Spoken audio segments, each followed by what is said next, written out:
Let's learn how to factory reset your F-150. So this is for the 12-inch screen, a 2021 and up F-150, everything that's running the Sync 4, and it's a pretty easy procedure. We're going to go into settings here at the bottom, then we're going to hit general.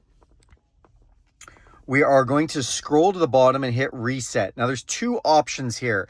You can see we can reset the app or we can reset the whole vehicle. The app will kick everybody out and allow you to take control of the vehicle through the app. If you're in a rental, this is helpful. If you're a second owner, this is helpful. If it just says when you go to register the app that you need to do a reset, you can just do that.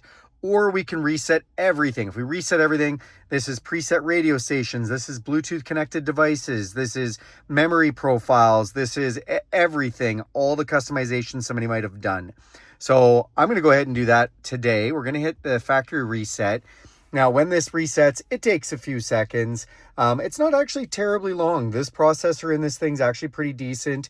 So screen's going to go black on us and the Ford emblem's going to come up.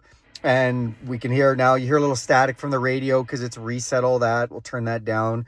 And we've basically cleared off everything in the system. I should take the second to let you know. My name is Jason Gillette. I do tutorials, reviews, and walkthroughs on all kinds of stuff automotive. Thanks for watching this video today, by the way.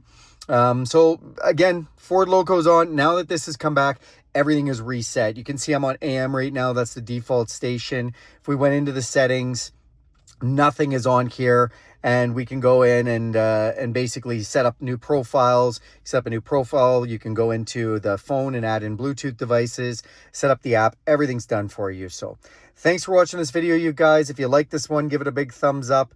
Do me a huge favor, click subscribe to the channel. That really helps me out a lot. As well as if you have any questions or want to see anything else for a tutorial, throw that in the comments section and I'll get to that right away. Have a great day.